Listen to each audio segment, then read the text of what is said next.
Hello everyone. I'm Luke. I'm from Deep Blue Sky. I've been working there for about 5 months now as kind of an entry-level PHP developer. I'm going to be talking about soft skills. So sorry if anyone was hoping for something techy. This is like the ultimate not tech talk at all. So let's jump right in, I guess. So first of all, defining soft skills.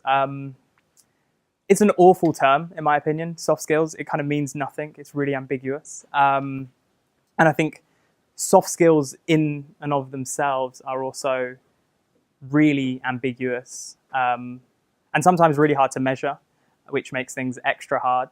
And I'm also pretty much an idiot, so kind of understanding anything is hard.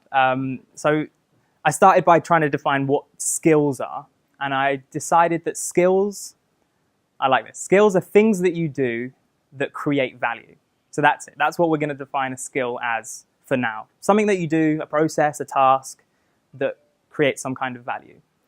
A hard skill is a specific task, normally a specialist task, that again, creates value, but you tend to be able to do these tasks by yourself. So writing a unit test or debugging some code, anything that we really do, any of our hard skills, we can kind of do by ourselves.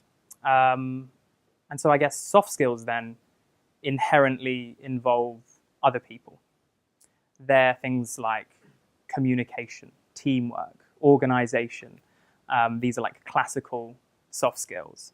Now, I think the crucial point about this and why it's kind of relevant to people like us is that there's no divide between what a hard skill is and a soft skill is. I think there's a problem with that kind of language. It creates this sense of division between the two, when actually there's this massive interplay between them both. And the important thing is that I think our soft skills as developers can increase or diminish the value of our hard skills. I did look for research for lots of things in this talk, but because soft skills are so hard to measure, it's really thin on the ground when it comes to science. I was hoping to fill this full of science, and it's just not happening. But there's a lot of anecdotal evidence, at least, that you can be an amazing developer, like the smartest developer, but be just a bad developer in general because of soft skills. So hopefully we've got a better understanding of what soft skills are. So let's talk a bit more about why they're important. And they're important for loads of reasons. They're important for like all the time, everyday reasons. But I'm going to focus on 3 things that I think are really crucial in what we do. And the first is teams. So just by show of hands, how many people work in a team here? Okay, so pretty much everyone. There's a few people, a few lone developers. And I think we've got to that point now where that's kind of the majority of developers now. We work in teams. And having a solid set of soft skills is going to help us in our teams. There's a study by a guy called Robert Gotham, and he's a senior, or was a senior project manager at IBM. And now he's kind of leading research into why projects fail. He kind of studies IT projects specifically and looks for reasons why they fail. Apparently there's a high failure rate in IT projects. I looked at the studies and the numbers were like ludicrously high, so I haven't included them because I just thought this can't be true. But I mean, we've probably all worked on projects, right, that have gone over budget, whether it's money or time, right? We've all probably worked on projects that haven't quite reached the kind of vision and the value that they were intended to give. Yeah, right? And so his breakdown was really interesting, I thought. And he said that software and kind of IT projects really are all about the decisions, like the kind of the code and everything, that's fine. But when you really break it down and abstract it, he said, a complex web of interrelated decisions. And if we can understand how to make better decisions, then projects will fail less. And so I was reading through this study, and he came up with 6 major factors. These are the biggest reasons why projects fail. And 3 of these were just very much communication, soft skills things. So number 1 on his list were that IT projects usually involve many individuals, and as a result, decision-making is heavily decentralized across the team. So, as I said, teams, a massive part of why soft skills are important. Number 3, and this one's really interesting, most decisions lack physical attributes that more readily lend themselves to visualization, verification, and communication.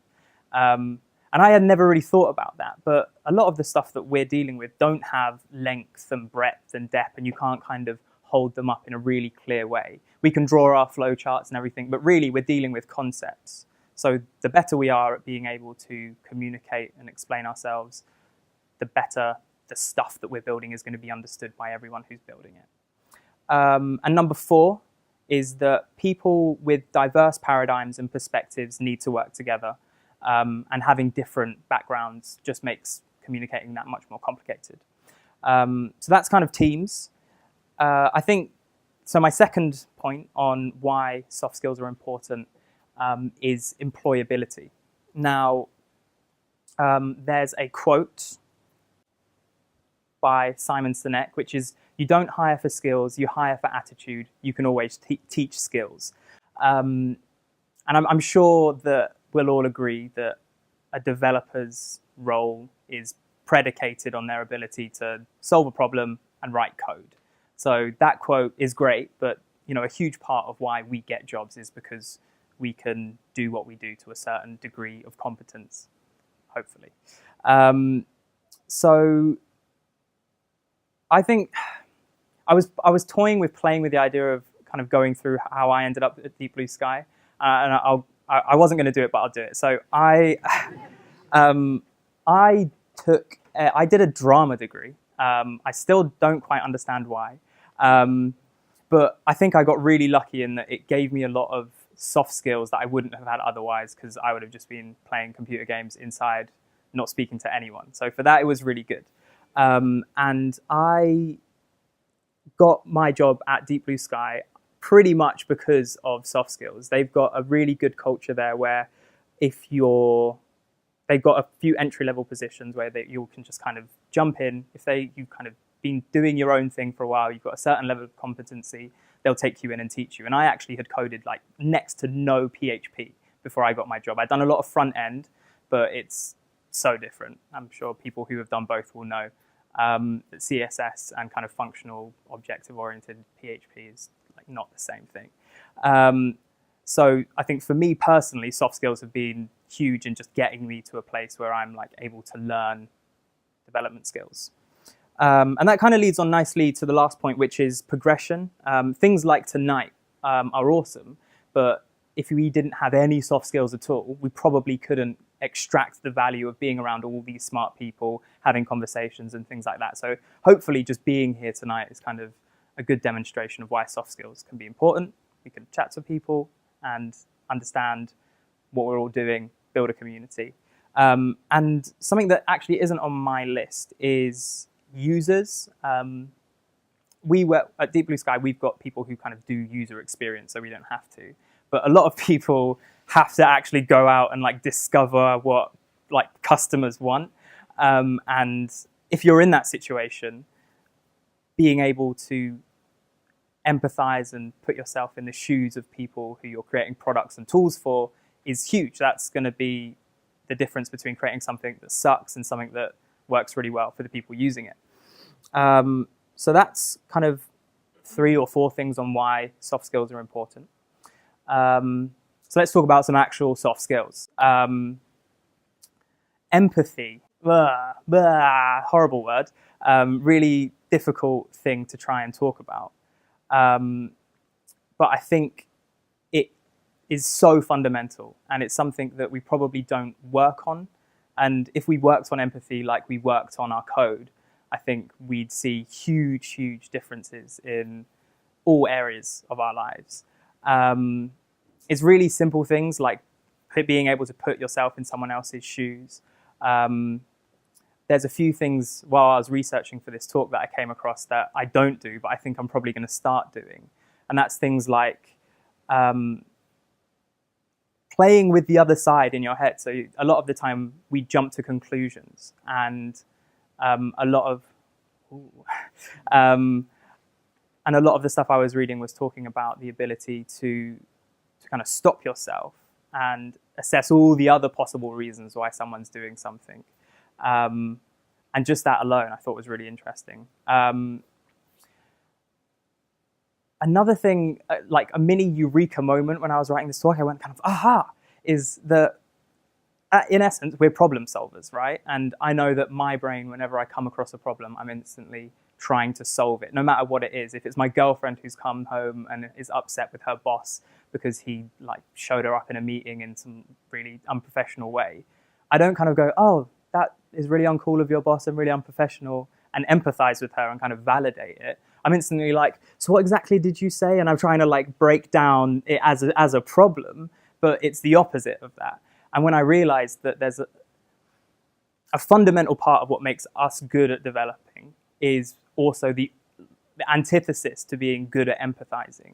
And just having that kind of understanding, recognizing that, I think is a really good step to kind of building on it and improving. Communication. This is another really, I think all of soft skills are hard to talk about. But when I was kind of looking at this, I realized that when I say communication, the first thing I think of is like people talking to each other and having a conversation. But then I looked at how I communicate with the people that I work with. And I think maybe 4 hours of my week is like in a really important conversation. The rest of it, I'm kind of behind a computer. And then I suddenly realized how important written communication is, whether you're sending an email or writing a message on Slack or a text or anything like that. It's all written communication. So that's a big thing. And also for us, we've got code comments and GitHub pull requests and commits and all these other little places where we're writing and communicating through words, written words, that all have their own etiquettes. And I think if we pay more attention to these kind of little universes, like a pull request etiquette world, the better. And so lastly, I kind of I didn't want to do any group activities because I just didn't have the time to really go in on anything.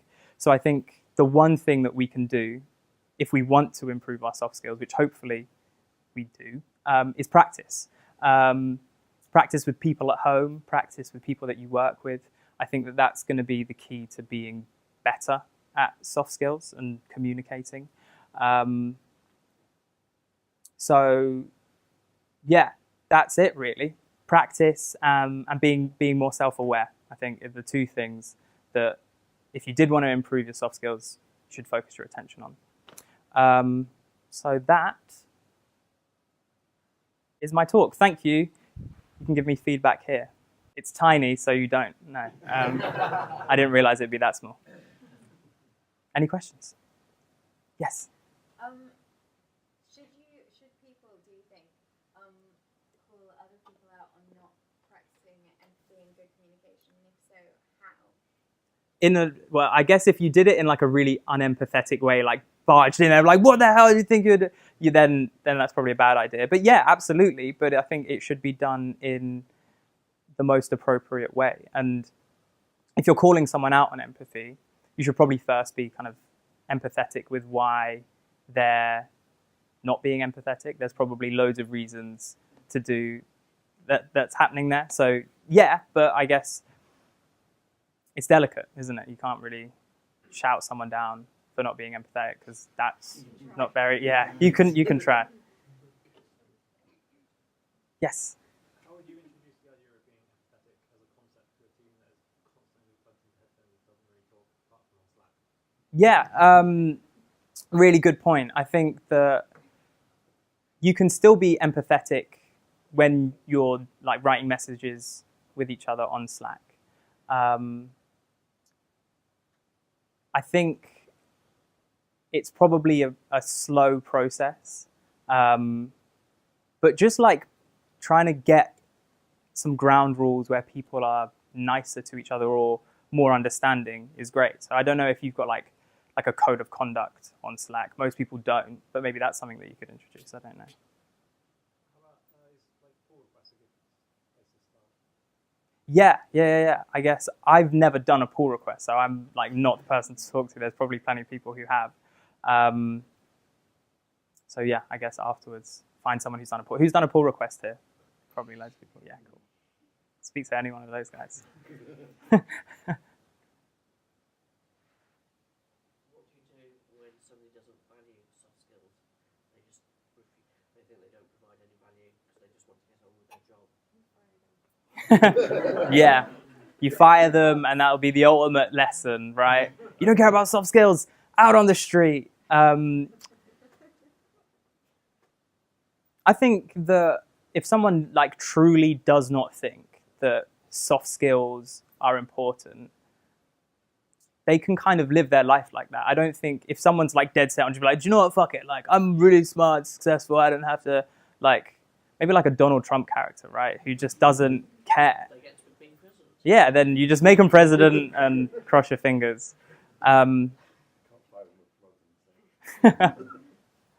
But yeah, I think ultimately, if you don't care about the people around you or how you're kind of interacting socially, then there's probably going to be things that come up for them that will change their mind eventually. I think maybe just let them sleep in their own bed for a little bit. There's not much you can do. I would say that one thing you can do is empathize with them again, but figure out what they do care about and just take it from that angle, because there are going to be stats out there. There are going to be just things like, oh, you want that project to be done. You can, if you communicate better or you empathize better, then you can get your way. That kind of thing. It's slightly handed, but No, I think that's a really good point. Is that if they don't care about soft skills, they do care about something, and if they care about something, that something probably involves people at some part of the process. So if you work backwards, they have to care about soft skills if they want to be successful, I guess. There's a saying that people don't care how much you know until they know how much you care. Ooh, I need to put that on my slides. Another one is nice to be important, but it's more important to be nice. You got the gold, man. You're dropping gems. Mic drop. Cool. No worries.